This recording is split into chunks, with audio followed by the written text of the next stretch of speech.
Hello, Greendale students and staff. Welcome back to Weeb Sports, the show that'll make the bad guys cry like an anime fan on prom night. My name is Evan, and tonight I'm joined by my friends Casey. Hello there. And Sarah. Hey! And we're talking about Cowboy Bebop. So I made them watch this show for the sake of doing this podcast. It was originally going to be the last episode that I hosted, but shit happens, life's crazy, and we didn't get that and that didn't come together. So we're doing it now. And so, guys, before we start, just a quick barrier to entry trivia time. Because I love inane, stupid little trivia. Rutro Raggy. Yes, we watched the show, Evan. We don't need to prove it to you. No, you don't, but you're going to anyway. Hey, wait. Can I take a second? You mentioned Greendale in your intro. Yes. I love Community. I started watching Community. I'm in the second season now. I love it. Abed's my favorite. Abed is one of the fictional characters who I relate to the hardest. To be completely honest. I love Abed. Anyway, trivia time. Sarah. Yeah. The final episode. The credits don't say "See You, Space Cowboy" at the end. Instead, they reference a Beatles song. What do they say? Bruh. Yeah, I know it's been a while. I finished that episode like 2 weeks ago. No, I watched that an hour ago, and I don't know. You don't? Not off the top, I don't. Did you not watch the credits? I watched when the fucking black screen showed up, like all the other episodes, because it's good, and I really enjoyed that. All right. Irregardless, Casey, at the end of the show, what planet does Spike and Julia retire to? They're both dead. Oh my god, thank God you actually watched it. Yeah, I watched it. I watched it. I just didn't memorize the credits. Jesus Christ. The final credits say you're going to carry that weight. Okay, that's good. I forgot. I've watched videos with that title. Yes. Yeah. It's a reference to the Beatles song "Carry That Weight." And I don't know that song. No, it's buried in the Abbey Road medley. Even if I didn't watch the show, I would have known Spike and Julia didn't happily retire somewhere. Because, of course they didn't. What was I supposed to ask? What happens to Vicious's bird? I'm being honest. What happens to Vicious's bird? I don't know. I didn't know Vicious had a bird. The Vicious's bird is it's a cormorant, yeah. Yeah. Apparently Satan turned into one of those when he was watching Adam and Eve in the garden. Yes. And I was just thinking, when you were talking about character with a bird, I was just thinking back to Iron Man 2 with Mickey Rourke. I want my bird. Well, Vicious's bird explodes into a gas canister to help him stage a coup and take over the mafia. Oh, now I remember that. Yeah, that was bloody. It's my favorite scene in the show, and we'll talk about it later because it is legitimately my favorite. That was really bloody. Didn't Vicious take a sword to that guy's eyes? Scarlet. Oh yeah, it was brutal. Off. Can I talk about my favorite scene from the show? Because I actually still go into the shit you like. Because then I part of me destroy thinks you with facts and logic on the sections that you didn't. Well, the facts and logic won't make me enjoy a show that I fundamentally enjoyed the show. From a base level, I enjoyed it. Okay. It's just that you seem to think it's the masterpiece of masterpieces, and I'm like, it's solid. But the one of the I really, really, really enjoyed the scene when Spike gets back after Julia's dead, and he's talking to Jet. They're both at the table, and he just walks in and is nonchalant. You could have inserted the beginning of that scene into any episode. Yes. Where he was just like, "Hey, you got any food?" I was half expecting Jet to be like, "No, I got more to say about this part. Let me talk. You're going to talk a lot. I'm going to let me say what I got to say." And then I'll go. Jeez, what and an then ass. You'll go. I know, I'm an ass. But I was half expecting him to be like, "Yo, we got bell peppers and beef, but no beef." And he didn't say that. I wanted him to say that, but still, he told the story about the tiger striped cat. And honestly, if the show ended on that with them laughing, I would not have minded. I think that would have been with how the show had been, with how avant-garde it had tried to be. I really thought that would have been a good ending. And I don't mind. The ending we got is also really good. But I thought that also could have been an appropriate ending. It doesn't end Spike's character arc. You're right. It doesn't end his character arc, but it still would have been effective in portraying the message of the show. Okay, let's get into that. What was the message of the show? The message of the show that I saw was just like, and that was just partially because of the fucking 40 minutes of video essay I had to watch. Off on the short end, bro. That playlist is a few hours long. I know that playlist is a few hours long, but I watched the one where we had to sit there and talk about the Old West for a while. And then had that one of the only few positive things I've ever heard Ronald Reagan do would give that whole speech with the West. That was cool. Yeah. That was cool. But like it was the theme of just like from what I'm trying to put it into one thing, because this show you could nail down a central theme like 12 separate times in this show and they'd all be pretty accurate because I'm thinking like the theme of like the mundane theme of like escaping who you used to be, that's like the facades of who you put on. Like you can put down a lot of things. I think the facade thing will probably be the number one theme of the show if I had to nail one down. Okay, that's valid. Sarah, what was your favorite episode? My favorite episode? Oh my god. Okay, so it's probably my favorite episode because I'm into like creepy stuff, and I found it like it almost haunts me. Like I think about this episode, but it's the Pierre LaFaux episode. That that episode has haunted me since I've watched it, but in a good way. I'm sorry. So I would have to say it's that one. Only positive haunting here on Weeb Sports. But that was your favorite episode? Can I ask why? That's not me trying to be like, tell me everything. But do you want to talk about it? Yeah. I found it like I said, I'm into like more creepier stuff. Yeah. So like that episode like just was really like the ending really caught me off guard. It was like I was like, whoa, this guy just got stabbed and now he's like crying like a child. Mm-hmm. Yeah. And like I was and like the way the setting of the episode, like where they go to the like they're in that like theme park carnival type place, and there's like the animatronic like parade or whatever that's going around. I just found that to be like the setting of it was like beautiful in a way, like the colors, the way that the characters, like even like the animatronics themselves were like drawn. Yeah. And so the music really got me on that one too. Yes. Yeah. Casey, what about you? Favorite episode? Favorite episode was probably dang it, I forget his name. It starts with an L. It's the cult John. Laundus, there we go. I wanted to say Loudest, and I'm like, that's wrong. The Loudest, that was really good. I really, really enjoyed that episode. What did you like about that? If I'm being honest, I'm kind of rusty on it. All right. I honestly, I will start off because there's a lot less bad in this episode than good. Also, the one bad thing was that I feel like kind of screwed it up the end where I was like, hey, well, also TV bad.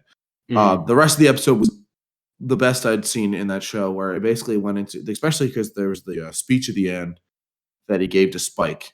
Where I'm surprised that one resonated so hard with you, and I'm not trying. Well, it resonated really hard with me because, once again, as the only like truly, I would say probably the most religious person on this podcast. That's exactly what I was going to mention. Often grapple with my own beliefs as to God and why I believe. I still think I believe in God mostly because of the fact that I found a way that I personally rationalize it. Which we talked about that a lot last year, and it was you kind of were like, yeah, that makes sense. I can see how you. No, I understand that. It's just that episode is of the series, as I recall it. That episode is kind of the most outwardly atheistic in the sense that Landis paints himself as God. He even has that whole speech where he's like, man did not create God. God. Oh no, God did not create man. Man created God. Yes, and I actually have a lot to say about this specific episode because it goes into a lot of deep stuff. If you don't mind, yeah, talk about it. Yeah. So, this is what I thought this was the show at its best, where it can. What I thought going into the show, and what I still think would have been a great direction for the show is it kind of goes into an existential theme. And in an episode, it kind of uses the story to explore a theme. Because it goes on an episodic manner. It doesn't necessarily have until really the last couple episodes, doesn't necessarily have this huge overarching story. As you said, Evan, you could have speed ran it by only watching a couple specific episodes, but that episode would have been left out of it. Yes, and that was one of my favorite. That's the thing. Cowboy Bebop is you could speedrun Cowboy Bebop in 2.5 hours if you really pushed it.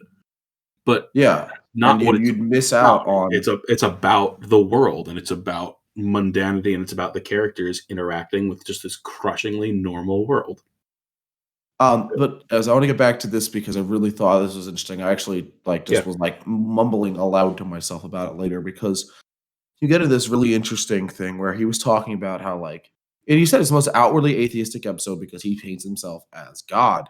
And it's like it really was a study on why people believe in a God, or why people feel the need to believe in a God. As I've said this a lot, and I've heard, sure, both of you have heard me say this before. Everybody prays to something. It might be a person, might be your own personal conviction, might be just the general realities of nature. Everybody believes that something has control, and whether it be science, whether it be God, whether it be whatever the fuck the Scientologists are thinking about. I don't really know what they're on about, to be perfectly honest. I don't know either. But when watching that episode, I thought it was really interesting, the way that he talked about it.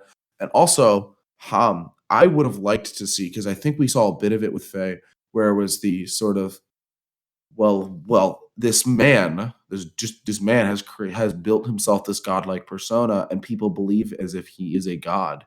Yes. And it's like, well, what if you pulled back the curtain on God? And it's really interesting.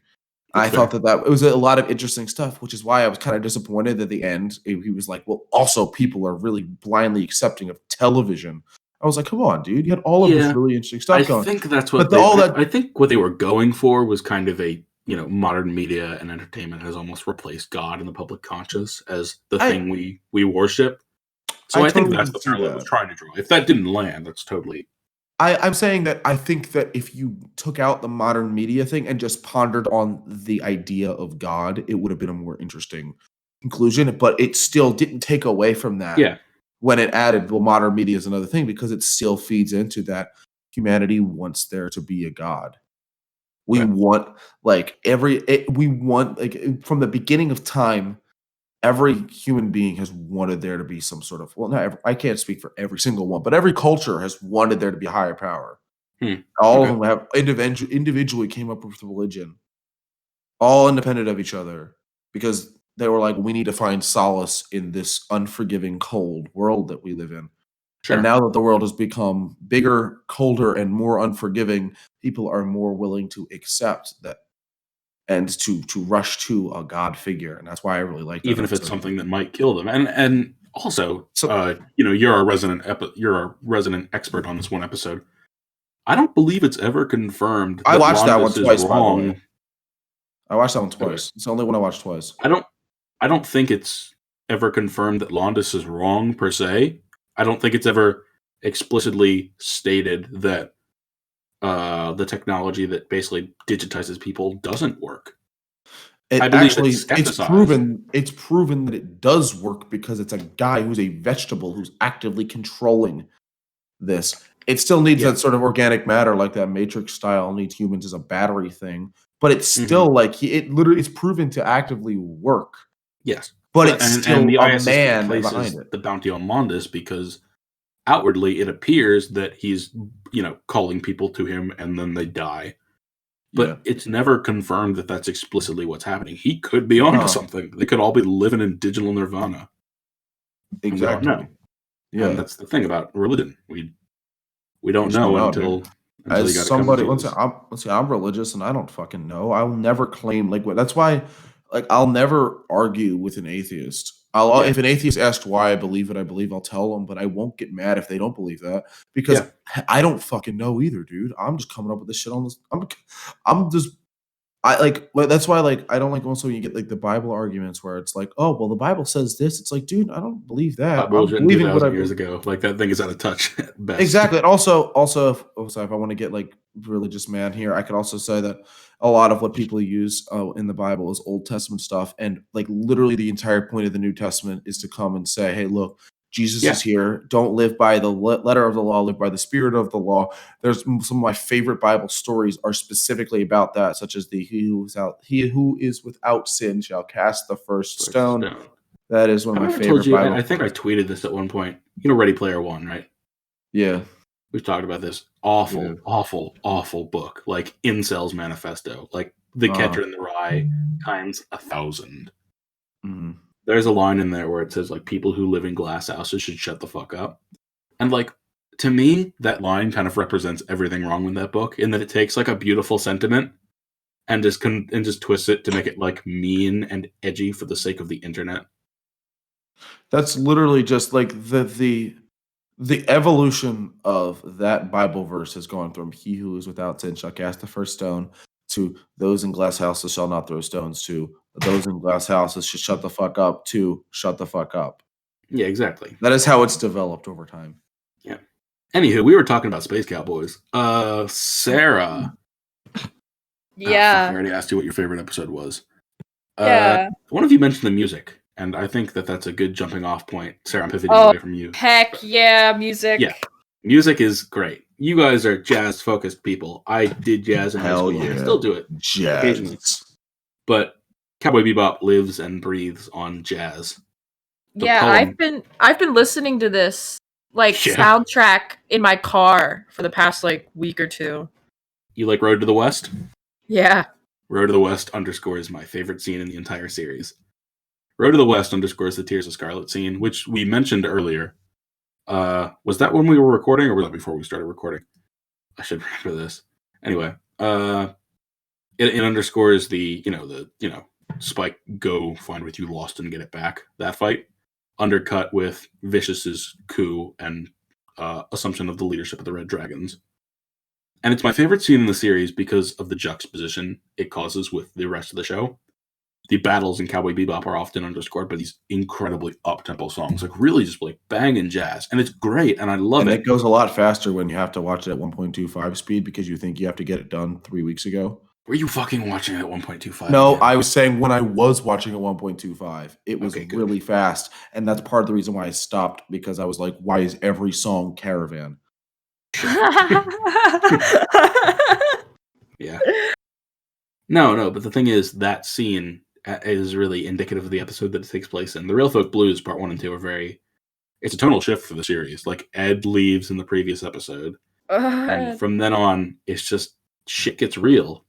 Like, shit gets real. And that... I will say, I think that tonal shift doesn't happen when Ed leaves. It happens when fucking Big Shot gets canceled, because Big Shot is this whole joke the whole time. Yes. And then it's like, nope, we're fucking canceled. I'm going to Did you notice the scene my where agent you see Alfredo in the airport? Yes, I know that the video essay talked for about like 8 minutes. And I'm like, dude, you could have just mentioned it. You didn't have to write your own video essay about the one scene. You did not like that.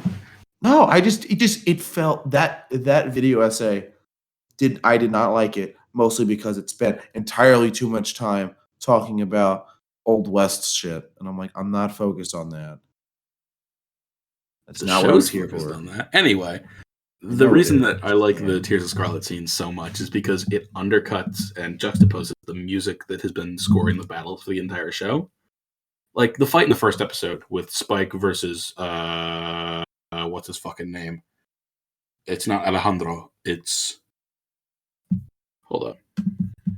It's the guy and then just the girl. Yeah.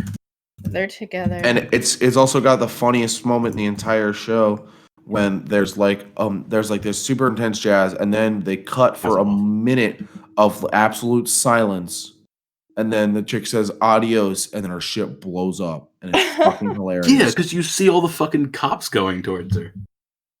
I know, but it's like sound-wise, it's just so shocking that you get like a minute of total silence.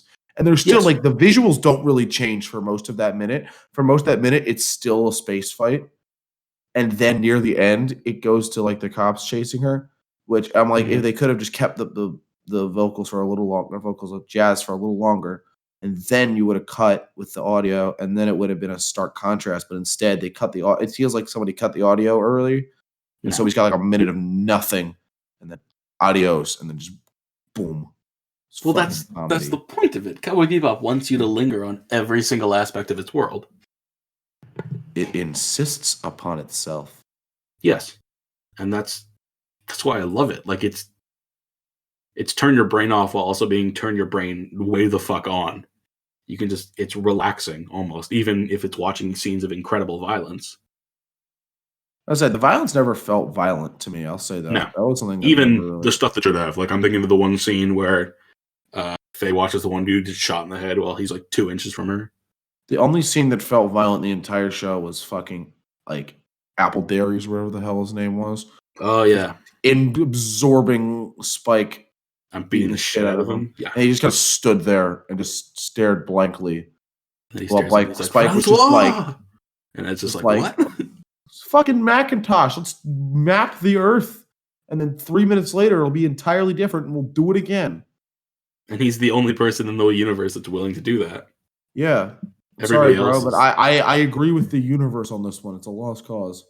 Yeah. But that's the thing. Everybody else has already agreed with it's a lost cause. And yeah, Mr. Appledaddy, the universe here. Mr. Appledaddy shows a contrast in that. Anyway, the Tears and effect is generated through contrast. And effect is generated through contrast. Yes, it absolutely is. And the effect is fucking stunning in this case. So, yeah, no, but the Tears of Scarlet Teen with the Road to the West underpinning it kind of... It's a brutal space battle as we've ever seen in the series. And it is scored with this melancholy, just lonely song. Like the echo they put on that track just emphasizes that for me, at least. And to see the scenes of such incredible violence with such just melancholy underscoring them, where before it's always been like fights are categorized by and just like the loudest shit you can think of. I think that's beautiful. And I think that really says something. What about you guys? Anything in particular that stuck out about the series? Casey, you talked about Londis. Well, the only show, I don't watch a lot of TV shows. You should watch more TV shows. I like me a good movie, okay, because it has one story to tell instead of trying to tell stories over different episodes. You mentioned movies. It's an extremely specific thing, and I'm not gonna pretend that I'm right on that. I'm aware that I'm being stupid for not watching TV shows. Mostly because I just didn't grow up watching TV shows that much. And so it just naturally didn't like fit for me watching. I didn't watch anime until I was like 16. That's when I never met a person that watched anime before they were like 15 or 16. Really? I know a ton of people. Everybody I know who started watching anime watched it when they were teenagers and were told that it wasn't good and had felt the need to go watch it. You mentioned movies. When are we watching the Cowboy Bebop movie? Well, I will watch it at some point, but I was trying to say that the music, I've watched like a couple TV shows, and every one of them I felt tempted to skip the introduction except for Cowboy Bebop because Tank is so fucking good. It is. And I really did enjoy, like, as somebody who, once again, it's something we haven't talked about on the show yet because there hasn't been a good context to talk about it. My main, like, interest aside from sports is Star Wars. And so Star Wars is a lot of really intense, like, battle music. It's their main thing. Is they got really good battle music. And it's always really loud, orchestral, and, like, and grand. But Cowboy Bebop is a lot of, like, there's a lot of, like, combo setting jazz playing underneath this stuff. And it's a juxtaposition to everything else that's going on. But also not. It's weird. It's like I watched the show and I was like, this doesn't seem right, but I'm really enjoying it. Yeah. When like you'd see like guys punching each other and run down the street, and in the background you go like, it's and like, on one hand that's drawing from noir, but on the other hand that's drawing back to mundanity and theme. Jazz has, not to talk way too much about like classism and the way we view pop culture, but jazz has historically been not like low music, quote unquote, because it's not. But ask Ben Shapiro about that. Yeah, well, Ben Shapiro can suck my dick and balls. Like, I'm gonna clip that shit. That shit. I'll put that on fucking Twitter tonight. Jazz has always been something that, jazz wasn't. It was played in concert halls, but it was played for live audiences that were very into it. It wasn't a sit down and listen to the musicians thing, and it never has been. And it's a music of the people. And Cowboy Bebop setting more specifically, focuses on those people. It doesn't care about. Oh wait, I have government. one gripe with one more gripe with the video essay. And it was about the director he mentioned. Apparently, they mentioned a quote from the director where they mentioned that apparently the worlds of Star Wars are not at all lived in. And I'm convinced that this dude did not watch the beginning of New Hope. No, Because he that didn't was say very. that. Yes, he did. He No, said that he he didn't. couldn't see anybody living in the world. They could only be inhabited by movie characters. That was the quote. Yes, I could only and movie I characters could live in the. I don't know, man. Live in the world I they look. depict in Star Wars or other science fiction movies. I know the quote. I've read the Then interview. again, I think that this possibly stems from the fact that the show was made in 1998, and we've fleshed out the Star Wars universe significantly since 1998. Yes, and I'll argue with you that while Star Wars does have a lived-in universe, that mainly applies to the technology in it and not the settings that it takes place in. There are bars, sure, but like when I think of the lived-in universe of Star Wars, I think of the fact that the Millennium Falcon is a beat-up piece of garbage. I actually like to think about one of my favorite little anecdotes is the fact that I know that it's like a legitimate production thing as to why this exists, but I think it's cool because they made it canon and it made it make the universe better. Was that no paper thing? They went back on that in and your favorite. No, I'm just playing. I know that your Last Jedi. I don't think it's your favorite of the Star Wars movies. It's up there for you. Pretty good Star Wars movie, but it's not my favorite. The favorite thing is that remember in New Hope when dude goes in, they go in the cantina and the bartender is like super anti-droid. Yeah. One of the things he's got hanging up, he's got a lantern that it's nice and cool and everything. And in the next movie, when we're panning over the bounty hunters, there's a droid bounty hunter, IG-88, who you would know because you played Lego Star Wars, and he that's his head. And if he's a droid, bounty hunter droid, they assume it's a mass-produced sort of thing. He doesn't exactly. He's got one of those heads. That's really interesting, actually. Yep, and so then that really fleshes out that this is a specific bartender that doesn't like droids, and so he's using the head of a droid as a lantern in this bar. Sure. And I'm like, that's a really cool little anecdote. That once again, you didn't really think about that in 1998. That is because we didn't, and so I assumed it's part of the reason why he's like, these universes aren't necessarily lived in. That's how you live. That's a little fact that I really like. Also, the no paper thing. That's cool. Yeah, no paper. Anywho, Sarah, thoughts? Thoughts like in general or in general. Okay, we gotta talk about Ed. Yes. It's either we can talk about Ed right now, or we can talk about the only pair of titties we saw during the show. Tiddy. I mean, we can talk about both, but it depends who you want to start with. Let's talk about titties. All right, Gren. Talk about Gren. What the heck? Yeah. Gren is a byproduct of the military. Dude. Yeah. When I first saw that scene, I'm like, oh, is this going to get iffy? And then it didn't. That's the thing. Tiddy. Like, Gren is a byproduct of essentially a corporate proxy war. And that war left him permanently altered with his hormones all out of whack that caused him to grow boobs. And he can't change that, and he had no control over that. And that's something that just life threw at him. Mr. Saxophone. Mr. Saxophone. I want to be Mr. If you want to address me by Mr. Saxophone, that's okay. No, I'm Mr. Saxophone. No, we can both be Mr. Saxophone. It works. There's also an argument. There's also a viewing to be made that Gren had a thing for Vicious after what they went through together on Titan. He does have that whole line where he's like, "Women aren't really my style." Yeah. I want to fuck Vicious instead. Yeah, no, maybe. Okay. I think this is worth bringing up. So, if he doesn't like women, I was honestly confused by this episode. I think it's because, Faye, Spike finds Faye and she's, handcuffed in, Gren's place.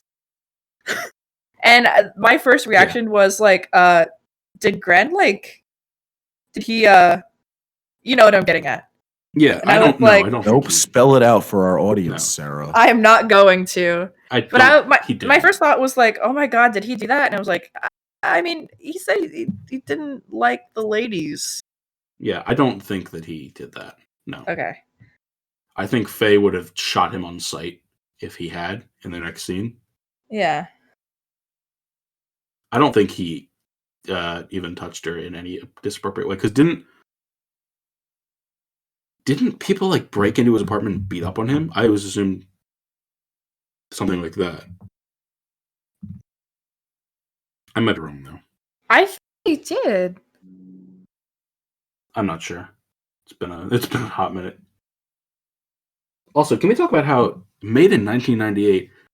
There's a lot of good representation in that show, and I don't mean like token representation. I mean like rewatching that show. There's one waitress in particular who I remember mentions a girlfriend, and there's one scene where Faye walks in and two guys doing it, and like there's casual acknowledgement of non-straight sexualities in Cowboy Bebop, and I love that because anime wasn't doing that in 1998. No, like fucking nothing was doing that back in 1998. Yeah. So good for them. Mm-hmm. What was your favorite song from the album? Oh, I'm looking it up right now on my playlist. I want to get the name right. The song NY Rush. Oh my fucking god, yes. I love that one. I love that song. It's like, so really good. Love it. I really love incredible. it. Yeah. Yeah. No, it's really, really good. Do you guys notice anything about the technology in the world? Like anything? It was what 1998 people thought the future was going to be like. No. I don't mean that. I mean like the ships, the vehicles. You already gave me the whole shtick on that. Yeah, well, Sarah doesn't know it, so I'm going to pretend that you don't Sarah either. the shtick. Yeah. What? So Cowboy Bebop's vehicles are fucking immaculate in their mechanical design. And the reason for that is because the show was pitched by Bandai as a way to sell toys to children. Instead, they ended up selling a bunch of toys to adults. But, where am I going with this? Yeah, no, it was pitched as like, as long as there's a spaceship in it, you can do whatever you want. And I think Bandai dropped that sponsorship after like 5 episodes, because of course they did. It's Cowboy Bebop. It's an incredibly violent show. People die like it's going out of style. People overdose. People drink, whatever. So because of that, the mechanics of the ships in the world are incredible. Like every ship has a fucking play feature. Spike has his massive laser cannon. Faye has the miniguns. Jet has that fucking hook. And even then, every single ship is modular in the sense that the cockpits are all those like ball things that can pop out. I think Jet does it at one point. I think he jettisons the ball from the ship in order to get onto another ship. And that's just really interesting to me because not a lot of shows do that, and not a lot of things that are set in space does that. Not even, the grand one. I'd say that Cowboy Bebop has better mechanical designs in its vehicles than, in case his blood's gonna boil in this, than Star Wars does. Let it boil. I don't know necessarily if Star Wars was made to sell merchandise. I want Casey's blood to boil. Casey's blood. Because you're over here talking about Star Wars. Meanwhile, I have no idea what the hell you guys are talking about. So Casey's cold, so his blood is not going to boil. Oh, whatever. Star Wars has always been merchandised. I know it's been merchandised. It doesn't mean that it was made with merchandise in mind. And I'm aware Cowboy Bebop was made is like the idea went well past its merchandise, but like it still was in mind while it was being created. I'll agree that an X-wing is a terrible way to transport yourself. Yeah. Did you know that Cowboy Bebop got canceled halfway through its initial run? Was it supposed to be fucking 52 episodes? Nope. 26. Oh. During the initial run, when Bandai pulled up their sponsorship, they couldn't keep it on the air anymore. So they threw it together, and it's never been dubbed, so you have to watch it subbed if you want to watch it at all. It's an interesting little piece of history. They released basically a conclusion episode halfway through. I think the series ended after Jupiter Jazz.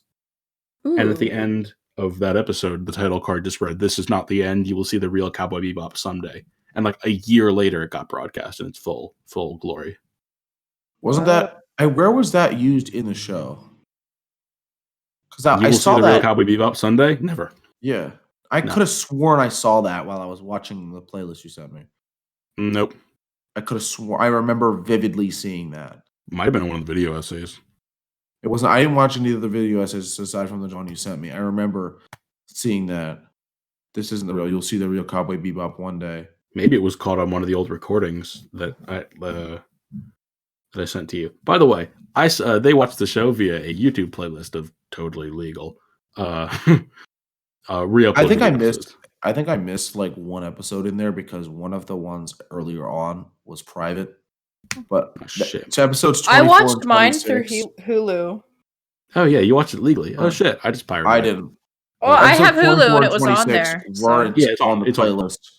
I had to find 24 on my own on YouTube, and then 26 I had to go on like some fucking site.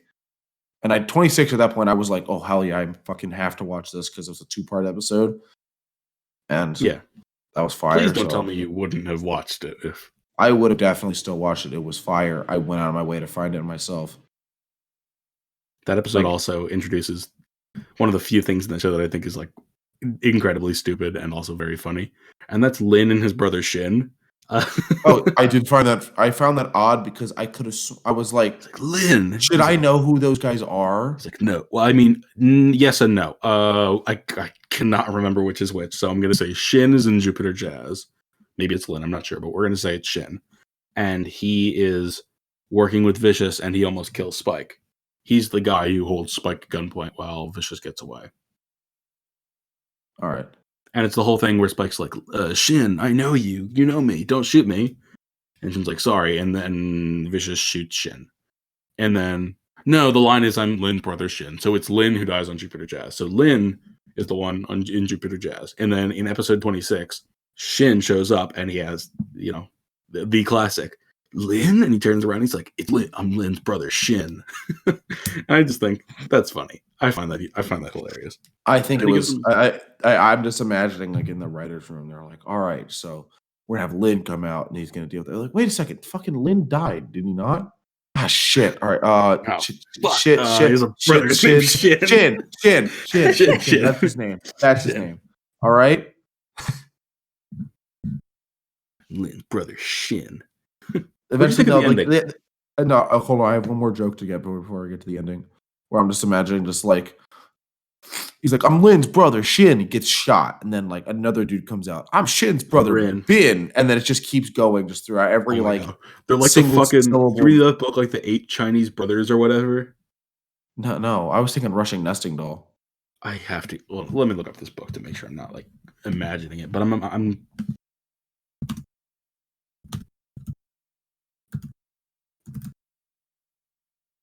Oh, it's the 5 Chinese brothers. Oh wow, you have too many brothers, dumbass. I was playing. No, it's this book. It's the 5 Chinese brothers. Yeah, I had this book when I was a little kid. It's about these 5 identical brothers, and each of them has like a different superpower. We're not going to talk about how they're drawn. Yeah, we're not going to talk about that. Nobody needs to see it. Oh no, yours at home. Don't look that up. I did not realize that, and I was. You didn't think about the fact that they're literally drawn as if they were drawn like normally. Faces. They were drawn like normally, and then somebody was like, "No, they're not racist enough." And then when they grabbed a highlighter and they filled in. Shit. I'm so sorry. I legitimately did not think of that. Well, let me make that highlighter joke. So that was good. Yeah. Oof. Damba. Yeah. Hey, both of your weirdly rural ways of saying bad. Hey, I cribbed that from my friend Damba. I know you did. And I know that Sarah cribbed it off of her fiance. No, her fiance. Oh my god. I've been married for almost 4 weeks now. Okay. Holy shit. That doesn't feel real. You're coming up on your 1 month anniversary. Coming up on your 1 month anniversary. Let's throw a party. Everybody get fucking wasted except for Casey. He's going to make sure everybody's okay. Oh my god. Sometimes I seriously think that you would be happier if someone just disconnected your brain from your body and let you live in a jar where you like couldn't feel things anymore. No. I'm trying to do that myself, okay? I realized about a year ago. You don't orgasm. You don't indulge in substances. I've realized about a year ago that I accidentally have been trying to become a Jedi my whole life. Like accidentally by being like, but that's not cool, right? No, that's not a good thing. Like that's a bad I know. Thing. One of my things I've always wanted to talk. I always like talking about is how the prequels expose the flaws of the Jedi, and it's just, but it's not really portrayed very well. And so all we get is, oh wow, Mace Windu's a dick, instead of Mace Windu is a microcosm of the entire Jedi Order. We get, oh God, Mace Windu's a dick. But he's played by Sam Jackson, so how can I not like him? But also, you should let yourself experience life. I experience life. Dude, have you ever heard me play the saxophone? I'm not very good at it, but I enjoy it. Stop doing that, okay? Yeah. Stop playing saxophone? No, it's my major. I have to. I have a lesson on Monday. You know what she's talking about. What did you guys think about the ending? Did you like the fact that Spike ambiguously died? It's supposed to be an ambiguous ending. It did not feel ambiguous. It felt as if he just had a fight with a guy with a weapon and a gun, and then he died because he was injured. But I did like that he kind of walked out in front, because if this was any other show, he'd walk out and he'd be like, "You'd expect me to be your like." I'm trying to do my best Steve Blum here. You guys expect me to come out and run you guys. Steve Blum is a very, very hard voice to do. It's like, because really surprising. It's because it's close to it. He kind of has this like. It's kind of like a little bit. It's hard because one of them is fake because I lost it in an accident. Like that's as best as I can do. I can do a good jet. Be like, hey, Spike, how's it hanging? Run! You're late, really jet. Good. Like, thank you. Yeah, but I was saying, like, I expected him to give some sort of like little monologue, like, you expect me to run you guys, but instead I'm just gonna go do my thing, and then he goes back on the bebop, and it ends. I did know about the bang, and so I thought the bang was gonna happen somewhere else. I didn't realize he was gonna walk out, but like bang, and then die. But I thought that was kind of nice. Did you see that? Did you notice the star? No, I didn't rewatch that. Bruh. So, Sarah, did you notice the star? Did Evan text you about it as soon as you figured out that you had done the series? No. Because Evan did that Laughing for Bull me. says that. Remember when Laughing Bull says that there is a star for each of us in the heavens? Yes. I do remember that. After we cut here, go back and watch the final scene and look at the last scene and look at the stars.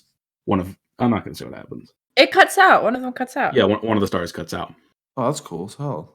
Yeah. I was expecting, because the way that he mentioned the star that lights this planet is somebody's birth star. I was half expecting somebody to die, and then the fucking sun goes out, and like just everything, nuclear winter just fucking destroys everything. Fallout Cowboy Bebop. That would have been fucking hilarious. I'm sorry. Tell me that wouldn't have been a hilarious alternate ending where it's just the sun goes out. And that's some Rick and Morty shit, honestly. I could legitimately see them doing a bit on that. They're just like the fucking sun. Like goes someone out. tells Rick, he's like, there is a star for each of us in the sky. And Rick's like, oh, fuck you, I killed God last week. And then like, oh, jeez, Rick. Oh, jeez, Rick. Morty. We gotta get our boy on here as a guest to be Morty. Yeah.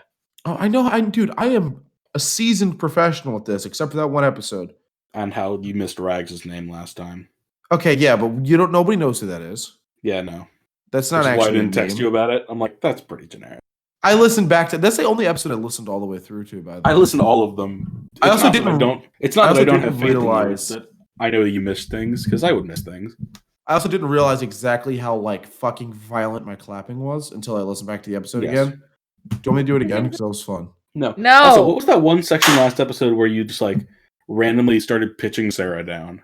There was not a point where I randomly started pitching Sarah. There was one point where she's naturally dropped, and then she starts talking like this for a little bit, and then she goes back to her normal speaking voice. Yeah, that's just what Sarah did. I listened back to it and thought it was weird too.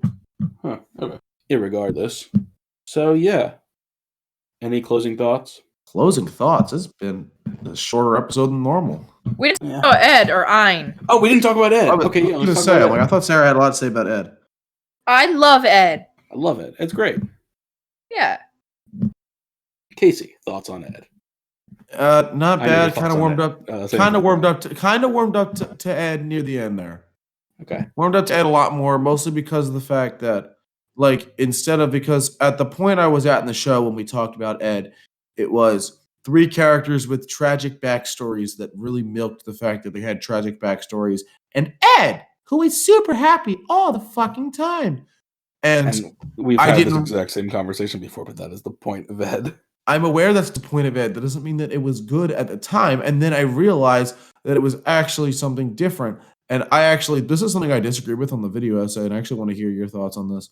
Because when it talked about, like, how Ed's like the face of innocence. Mm-hmm. I actually kind of disagree with that once we figured out what Ed's backstory was. I actually didn't eventually see Ed as the face of innocence. What I saw her character as, I saw a character who responded to adversity in an entirely different way. Because Ed's like foraging on this broken planet. I think the point they were trying nothing to but her make is wits. the only way to keep that about you was to be inherently innocent. I agree that Ed is the personification of innocence in the show, and only through the sense that nobody else is in juxtaposition to her. I agree with that in that sense, but I also think that it's like Ed's only innocent because she acts that way. I think that one thing I actually would have liked to see the show do. You don't think she fundamentally is? I don't think she fundamentally is. She's seen some shit, and I think that her facade, a really interesting reading that her facade is of innocence, and everyone else's facade is normalcy. Everyone else's facade is action hero, and Ed's facade is Ed. Ed's facade is this positive, innocent type. When Ed's seen the same amount of shit everybody else has seen, if I'm seeing what the show's implying, Ed sees whenever we see Ed looks up one of the evil characters and we see the montage of the evil character doing evil. I'm assuming Ed's seeing that shit. Especially the Pierre LaFaux episode, I can almost guarantee it because we get a description of the cell that Pierre LaFaux's in.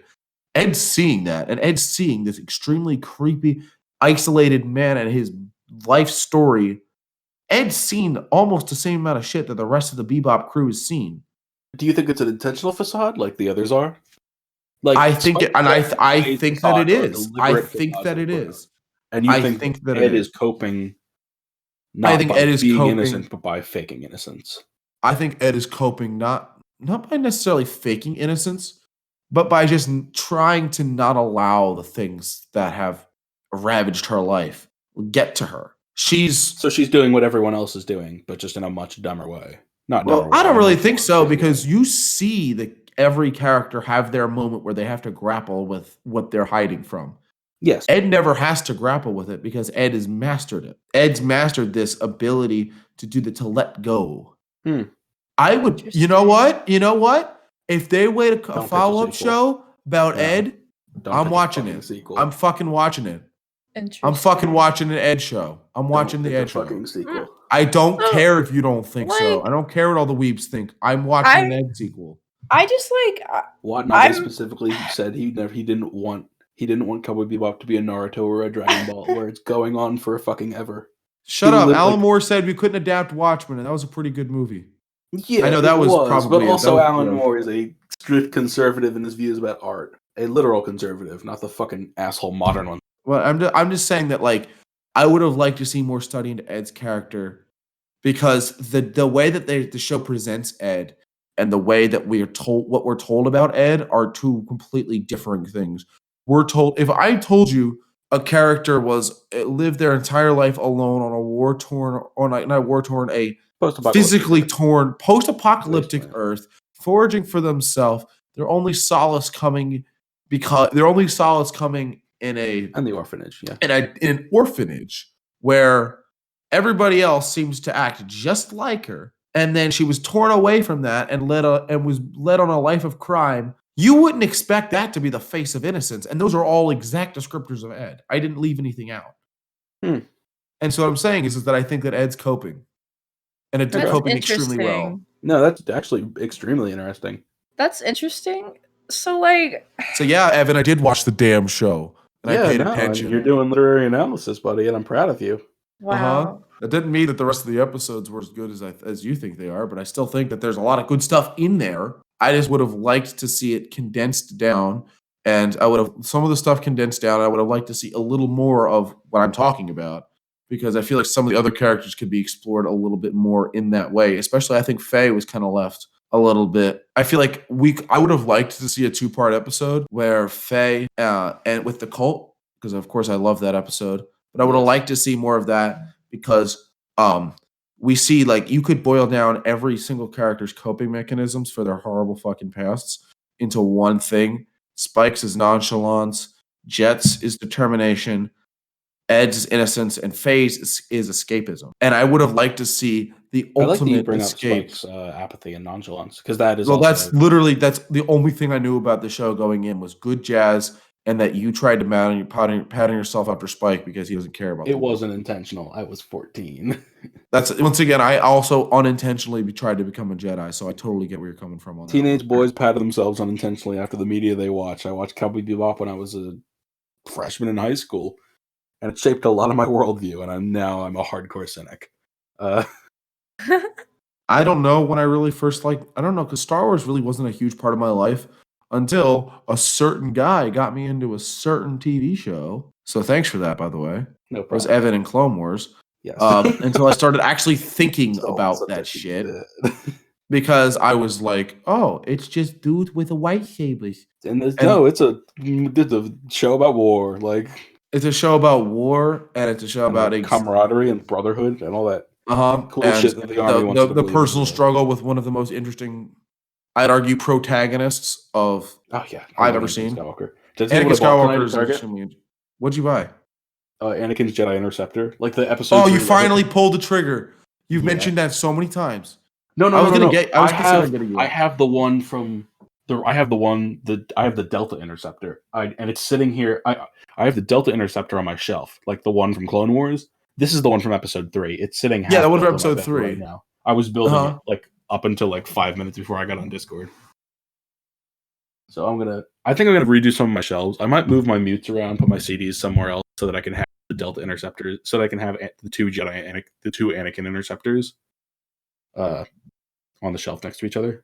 Mm-hmm.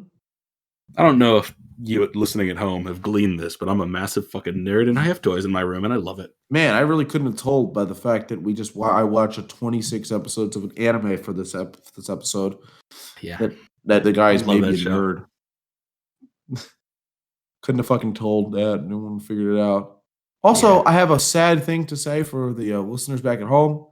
The description of last episode involved 10,000 volts straight to the nipples.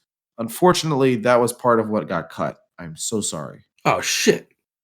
It was.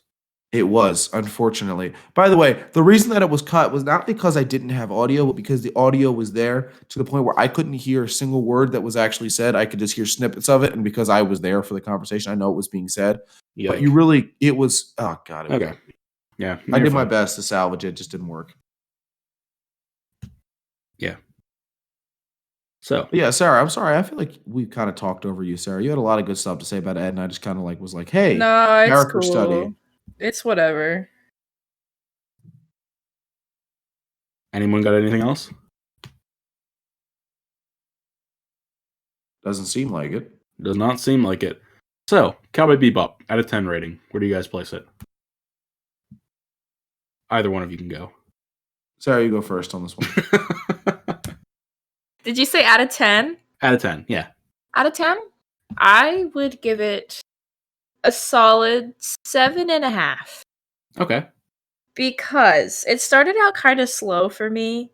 Yes. But I had to I was like, I have to keep watching. I have to go. I have to keep getting into it. But I found it really interesting to watch the characters develop. And of course, I love Ed so much. Would you watch it again? Yeah, I'd watch it again. Okay. Not now. I would. Just like at some point in future kind of thing. I would watch it again. Okay. Yeah, and the we didn't music even was touch great. upon the movie. In which case, the answer to the question of how the fuck is there a movie if Spike dies at the end is kind of a big anime movies are often set outside of the normal canon. Doesn't the movie take place during the series, before the last episodes? Doesn't the movie take place in that general time frame? Yes, but really you can watch it anywhere as long you can watch it anywhere within the status quo when all 4 of the members are there. Okay. And also it's set on Halloween. Halloween. Yeah, it's a Halloween movie. I love that. Casey. I would give it a 7. 7, okay.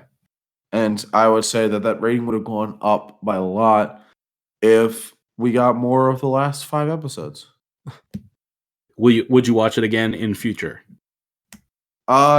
I'd watch the last 5 episodes again. Okay. I'd be interested in the movie because the fucking video essay, from what I heard, said it was good. Yes. I should link this video essay. I'll post it on Twitter. It's called Cowboy Bebop in the West by a guy named Steak Bentley on YouTube. It is incredible. I love it. It's a great video essay. I like video essays a lot, and that is a top tier one. I know you don't think so, but I enjoy it. Casey, I find it weird that you gave okay. In talking with you the past couple weeks about watching this, and you gave this a 7, I was totally not expecting that because of your general attitude. My general attitude has been way more negative than it actually was, mostly because of the fact that you've heard me today. I watched those last 5 episodes between 11:30 last night and 10 o'clock this evening. So, like, in that period of time, my show opinion changed drastically. Because if the last 5 episodes were what the rest of the episode were, I wouldn't have enjoyed it as much. Yeah, also, if you I'm getting active Discord messages right now from our most active commenter, and we'll talk about that in a bit. But Sarah, what'd you have? Like, if listeners at home, if you would have asked Casey like a week ago what he thought on Cowboy Bebop, he would have said, "I don't like it. This is shit. Blah blah blah blah blah." I feel like my Sarah voice told would me have been lower you than texted that. her asking if what was it, Evan? As bad as you did. Sarah told me at one point you texted her like, "Do you think this show is bad too, or am I just crazy?" I forget what I texted her, but it was along the lines of like, "Bro, you kidding me?" And because the first couple episodes of the show are relatively mundane, and that was before we had any character backstory, and so all I got was just a bunch of cynics running around doing bounty hunter stuff, and I'm like, this is just less interesting solo. Dude, like, what's going on here? And then when we got into actual characters, like, okay, this is better. I can vibe with this a bit more. Okay. I can get with this. And then the last 5 episodes really sold it for me because it actually got into all that deep shit that you've been talking about. Yeah. Once I figured out Ed's backstory wasn't just they were just hanging the fuck out. That's honestly what stole it for me. The fact that we had more like I know that Sarah also knew that I didn't like Ed, mostly because most of all I knew about Ed was that she was fucking happy, that she's confusing because her name is Edward, which is a very male name. And Edward then Wong she Frisky the Fourth. Ed made it up. That doesn't make it any less confusing.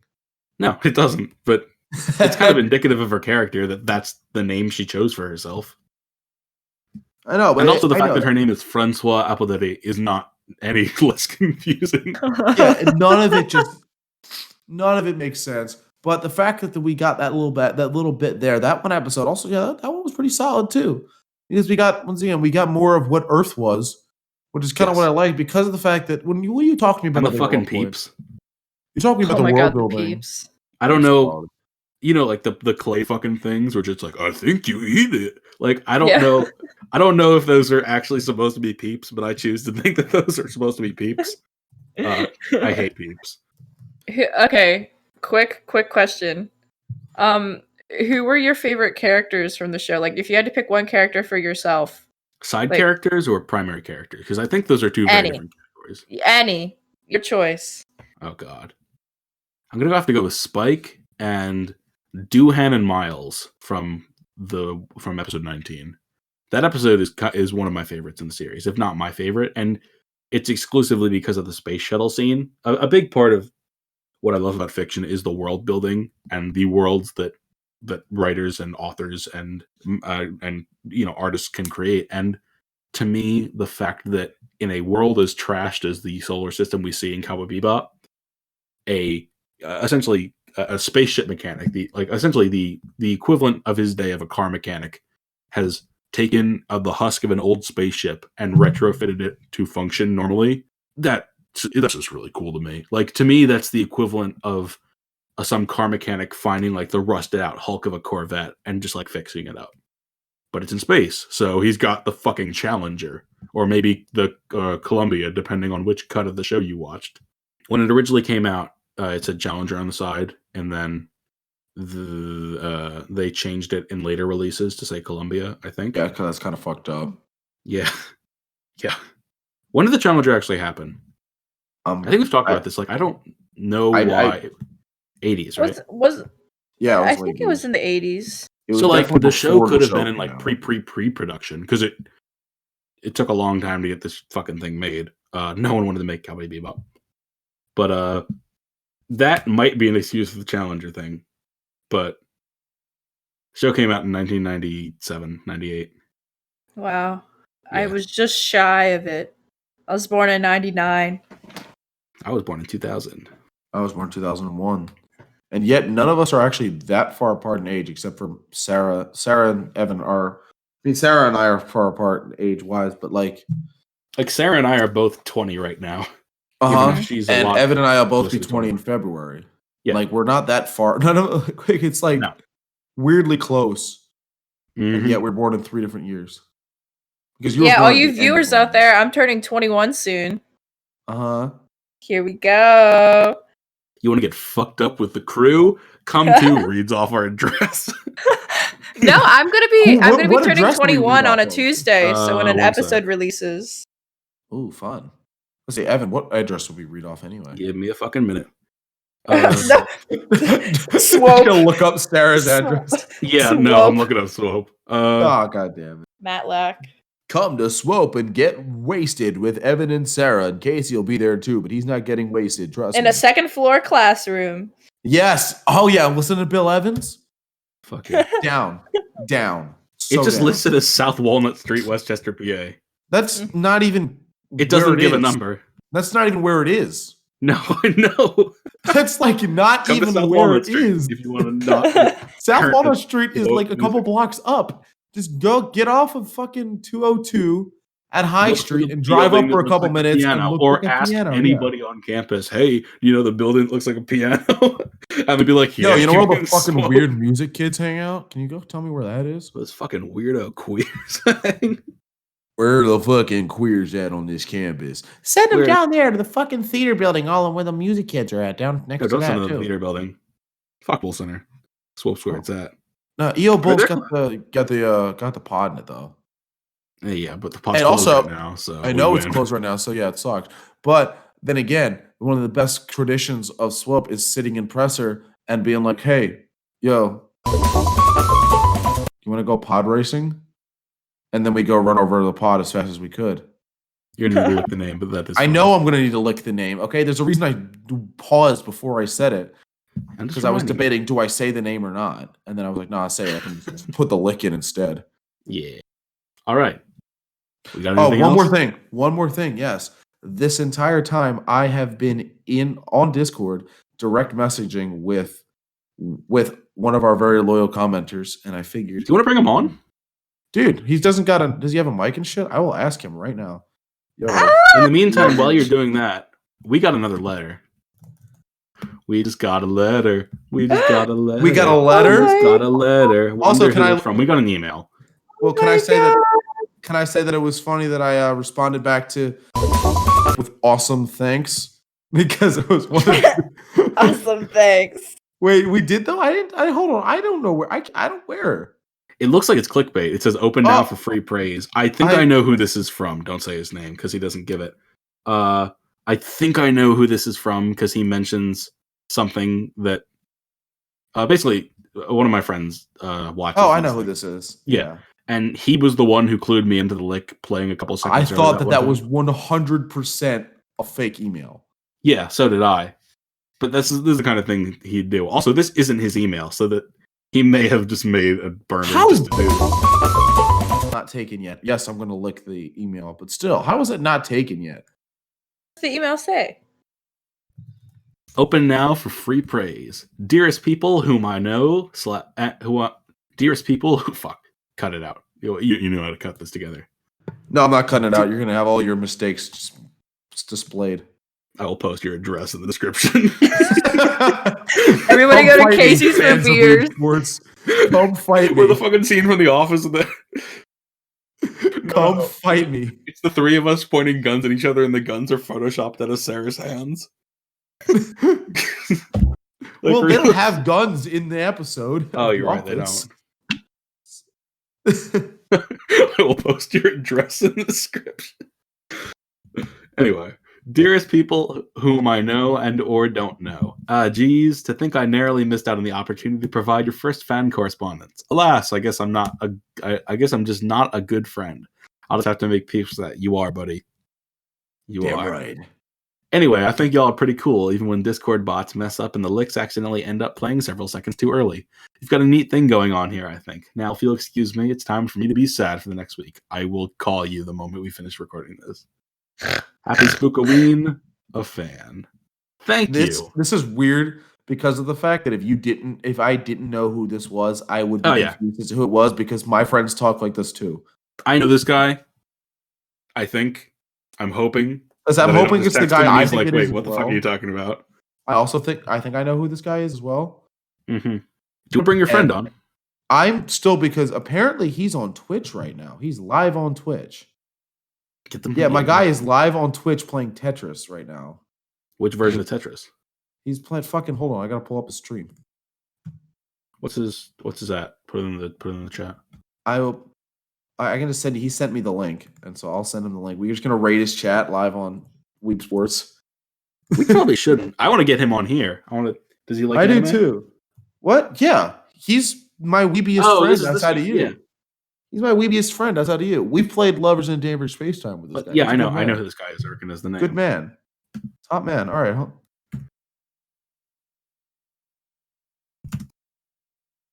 The sidebar on his chat says, "Please tell me what I am doing wrong." And I feel that. That's just me whenever I go to my lessons. Please tell me what I am doing wrong. Holy shit. But yeah, my guy's playing Tetris. How the fuck did I get that password right? I haven't logged into my Twitch account in like 6 years. I forgot how decent. Like, he's actually good at Tetris. Dude, I am plugging his Twitch. In the description of this video, I'll ask him if he would be okay with that. Because I didn't know he streamed. This is a new occurrence for me. Also, he fucked up really badly. Hold on. I'm now watching this act. I'm now like we're watching him play now. Now this has turned into watching my friend play Tetris on Twitch. Oh, I guess I'll bring this up now. I've just been sitting here casually. You've been hanging out? Yeah. Hold on. Yeah. The show is currently being derailed. We had a really good on the rails segment. We're rating the Twitch chat of a friend of the show. He's playing some banging Tetris. God damn. Whoa! He looks nice. Yeah, my fucking dude. All right, we should probably cut the recording here because if he shows up, could we at least like stay around on Discord? So if he shows up, I can roll it back up and just be like, quick segment with our fan. Yeah, because he's got a headset. Like his mic will be good. Yeah, and I can cut this together. This will be way less work than cutting together last week's episode.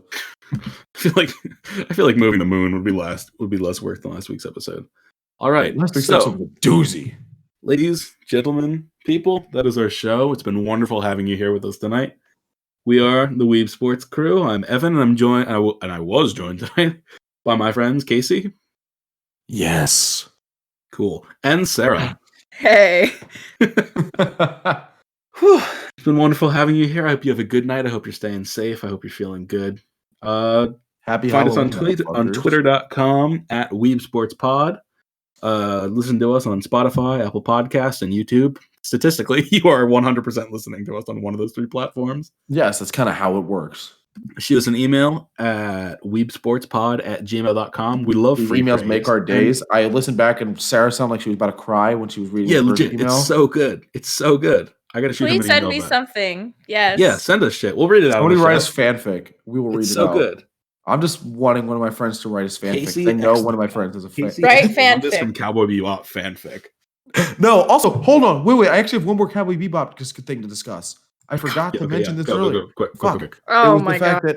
It was just the fact that Evan was like, which Cowboy Bebop character are you? And I'm like, I'm 100% Cowboy Andy. Yeah. And I think that's really funny considering I've mentioned before that Evan and I are the same person from different universes. Yeah. If I'm Spike, you're Andy. Yep, that's exactly what it is. All right. Well, people, it's been great having you here. Remember, be kind, sleep tight, be kind, relax, and unwind.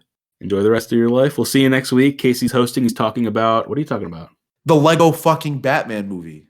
Oh, you're actually doing that? Fuck yeah! I'm actually doing about the Lego fucking Batman movie, the Lego Batman movie for all you, Yep. Cool under 18-year-olds who can't say fuck. Say fuck anyway. I approve. Yeah, say fuck. Stay in school. Don't do drugs unless it's weed and you want to. No, don't do drugs. It's been real. Have a good night. See you, Space Cowboy.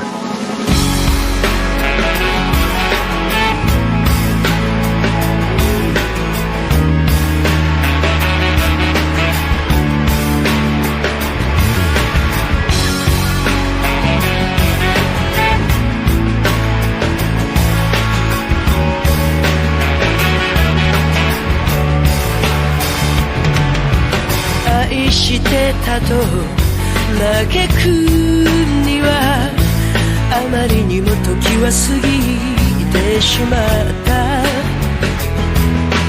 まだ心のほころびを癒せぬまま風が吹いてる